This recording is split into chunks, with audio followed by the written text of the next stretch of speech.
నేటి సమావేశానికి విచ్చేసిన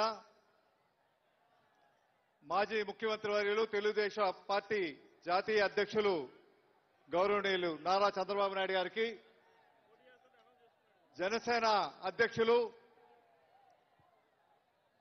మీ అందరి ప్రీతమ నాయకులు శ్రీ పవన్ కళ్యాణ్ గారికి, వేదిక అలంకరించినటువంటి పెద్దలకు, ఇక్కడ విచ్చేసినటువంటి సోదరులారా సోదరిమణులారా, తెలుగుదేశం జనసేన నాయకులకు కార్యకర్తలకు అందరికీ కూడా నా హృదయపూర్వక అభినందనలు.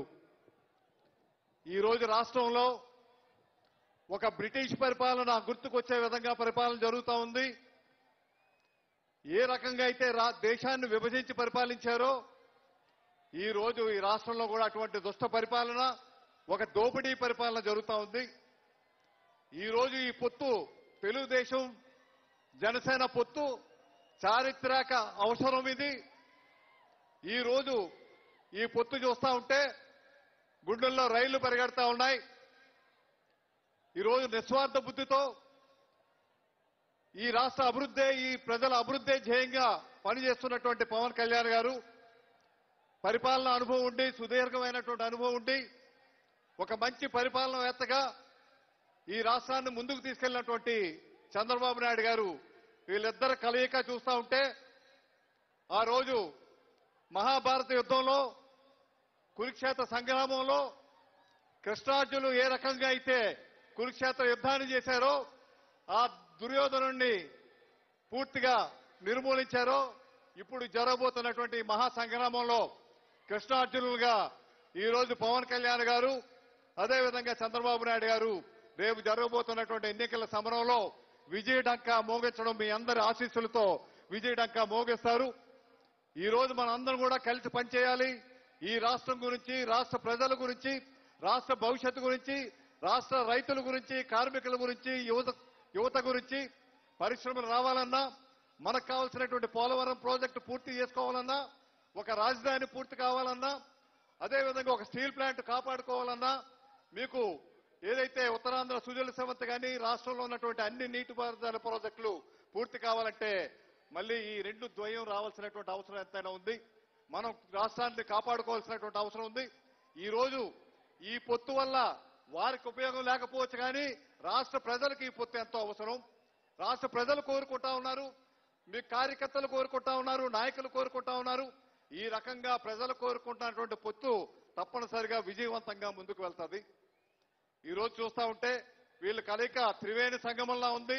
ఓ గంగా యమున సరస్వతి నదులు, గంగా యమునా నదులు ఇద్దరైతే మీకు అట్టడుగునున్నటువంటి సరస్వతి నదికి మరి కేంద్రంలో ఉన్నటువంటి బీజేపీకి కూడా వచ్చి కలిసినప్పుడే ఈ కేంద్రం నుంచి ఈ ప్రాజెక్టులు తీసుకురాగలిగే సత్తా ఉన్నటువంటి నాయకులు అధికారంలోకి రావాల్సిన అవసరం ఉంది. ఈ రోజు 5 సంవత్సరాలు ఈ రాష్ట్రం చిన్నాభిన్నమై పూర్తిగా నాశనం అయిపోయింది. ఆ రోజు రాష్ట్ర విభజన వల్ల ఎంత నష్టపోయామో కానీ ఈ రోజు వీళ్ళు ఈ 5 సంవత్సరాల ప్రభుత్వంలో చాలా పూర్తిగా సర్వనాశనం ఈ రాష్ట్రానికి తీసుకెళ్లారు. ఒక దోపిడీ రాజ్యంగా తయారు చేశారు. మళ్లీ కూడా పూర్వ వైభవాన్ని ఈ ఆంధ్ర రాష్ట్రానికి రావాలంటే మళ్లీ చంద్రబాబు నాయుడు గారు, పవన్ కళ్యాణ్ గారు రావాలి. ఆ రోజు మీకు మహాభారత సంగ్రామంలో పాండవులు మీకు ఎవరు కావాలని కృష్ణుడు అడిగితే, దుర్యోధనుడు నాకు 18 అక్షోణీల సైన్యం కావాలన్నారు. కానీ పాండవులు అడిగింది ఒక కృష్ణుడు నువ్వు ఉంటే చాలని అడిగారు. అదేవిధంగా చంద్రబాబు నాయుడు గారు, పవన్ కళ్యాణ్ మీరుంటే చాలు, నాకు ఈ రాష్ట్రాన్ని ముందుకు తీసుకెళ్లగలుగుతానని ఏ రకంగా అన్నారో ఈ ద్వయం ముందుకు వెళ్ళాలి. ఇది శాశ్వతంగా ముందుకు వెళ్లి రాష్ట్ర ప్రయోజనాలు కాపాడాల్సినటువంటి అవసరం ఉంది. అంతేకాకుండా ఇది శాశ్వతంగా ఈ పొత్తు ముందుకు వెళ్లాలంటే తర్వాత జరుగుతున్నటువంటి కింద స్థానిక సంస్థల్లో కూడా ఇదే పొత్తు కొనసాగాల్సినటువంటి అవసరం ఎంతైనా ఉంది. ఆ రకంగా పొత్తు కొనసాగినప్పుడే ఒకరికొకరు పనిచేసేటువంటి అవకాశం ఉంటుంది. ఒకరికొకరు ఎవరు కూడా ఎమ్మెల్యే స్థానాలు తక్కువ వచ్చాయి, లేదంటే ఎంపీ స్థానాలు తక్కువ వచ్చాయని అనుకోవాల్సినటువంటి అవసరం లేదు. ఎందుకంటే భవిష్యత్తులో వారు కూడా ఇద్దరు ఆలోచిస్తా ఉన్నారు.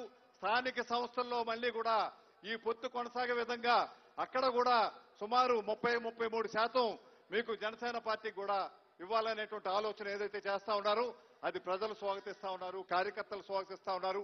అటువంటి తీరును ముందుకు వెళ్ళాలి. ఒక స్టీరింగ్ కమిటీలు వేసుకొని ఈ కార్యక్రమాలు ముందుకు తీసుకెళ్తారని, రేపు జరగబోయే సంగ్రామంలో మళ్లీ విజయకేతం మోగించే విధంగా ఈ జెండా పండుగ ముందుకు వెళ్లాలనేసి కోరుకుంటూ ఈ రోజు రాష్ట్ర పరిస్థితి చూసాం. ఒక్క అవకాశం అని చెప్పి ఎవరైనా ఒక్క అవకాశం అని చెప్పి ఓ విషం చొక్కేస్తాను, మీ ఒక్క చొక్కే కదా వేసుకుంటానంటే ఎవరైనా వేసుకుంటారో చెప్పండి. ఈ రోజు రాష్ట్ర పరిస్థితి కూడా అదే విధంగా ఉంది. ఈ రోజు రాష్ట్ర పరిస్థితులు మార్చాల్సినటువంటి అవసరం ఉంది కాబట్టి ఈ రోజు ఈ పొత్తును స్వాగతించి ఈ పొత్తును ముందుకు తీసుకెళ్లి మంచి మెజార్టీతో ఈ పార్టీ ప్రభుత్వాల్ని ఏర్పాటు చేసే విధంగా మీ అందరూ కూడా సహకరించండి. మన రాష్ట్రానికి కావాల్సినటువంటి అన్ని అభివృద్ధి కార్యక్రమాలు, అదేవిధంగా ముఖ్యంగా రాజధాని లేనటువంటి రాష్ట్రం ఏకైక రాష్ట్రం ఆంధ్ర రాష్ట్రం. ఈ రోజు మళ్ళీ ఆ రాజధాని రైతులు ఉసురు ఈ ప్రభుత్వానికి తప్పనిసరిగా జరుగుతుంది. ఈ రోజు ఉత్తరాంధ్ర నుంచి వచ్చినప్పటికీ నేను ఏ రోజు కూడా స్వాగతించలేదు విశాఖపట్నానికి రాజధానిని. ఎందుకంటే అతనికి ఆ ఉద్దేశం ఉండుంటే ఆ రోజు శాసనసభలోనే చెప్పి ఉండాలి. కానీ ఆ రోజు శాసనసభలో ఈ రాజధానిని ఆమోదించి ఎన్నికలు అయిపోయాక ఈ రాష్ట్రాన్ని విభజించి పరిపాలించాలనేటువంటి ఆలోచనతోనే విశాఖపట్నంలో రాజధాని అనేసి చెప్పి ప్రజలను మోసగించే కార్యక్రమం చేస్తా ఉన్నారు. ఈయన మోసపోయే పరిస్థితిలో ప్రజలు ఎవరూ లేరు. అందరి తాలూకు ఆలోచన ఏకైక రాజధానిగా అమరావతి రాజధానిగా కొనసాగాల్సినటువంటి అవసరం ఉందని ప్రజలు గట్టిగా విశ్వసిస్తున్నారు. అటువంటి మంచి రాజధాని, అటువంటి పోలవరం ప్రాజెక్టు, మీకు స్టీల్ ప్లాంట్ కూడా కాపాడుకునేటువంటి అవకాశం కల్పించాల్సిందిగా మీ అందరిని కోరుతూ ఈ అవకాశం ఇచ్చిన మీ అందరికీ నా హృదయపూర్వక ధన్యవాదాలు.